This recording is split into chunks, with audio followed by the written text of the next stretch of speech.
রূপসী বাংলা মিডিয়ার সাংবাদিককে হেনস্থার প্রতিবাদ জলপাইগুড়িতেও।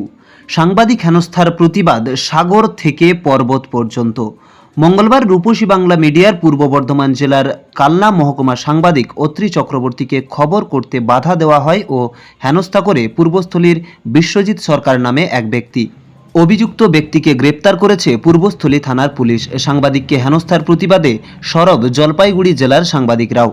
তারা কালো বেজ পরে ঘটনার প্রতিবাদ জানান এবং অভিযুক্তর দৃষ্টান্তমূলক শাস্তির দাবি জানান। এ বিষয়ে রূপসী বাংলা মিডিয়ার জলপাইগুড়ি জেলার সাংবাদিক কনক অধিকারী ঘটনার তীব্র নিন্দা জানান এবং দোষী ব্যক্তির কঠোর শাস্তির দাবি জানান। নমস্কার, আমি কনক অধিকারী, জলপাইগুড়ি জেলার রূপসী বাংলা মিডিয়ার সাংবাদিক।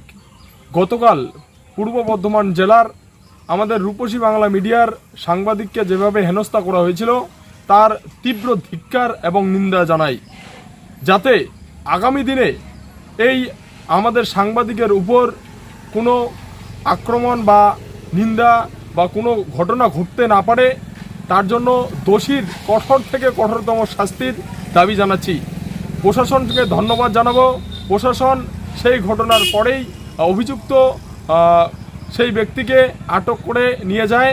আমি প্রশাসনের কাছে অনুরোধ জানাবো যে সেই দোষীর যাতে কঠোর থেকে কঠোরতম শাস্তি হয়, তাহলে আগামী দিনে কোনো ব্যক্তি বা কোনো দুষ্কৃতী যাতে আমাদের উপর আক্রমণ করতে না পারে।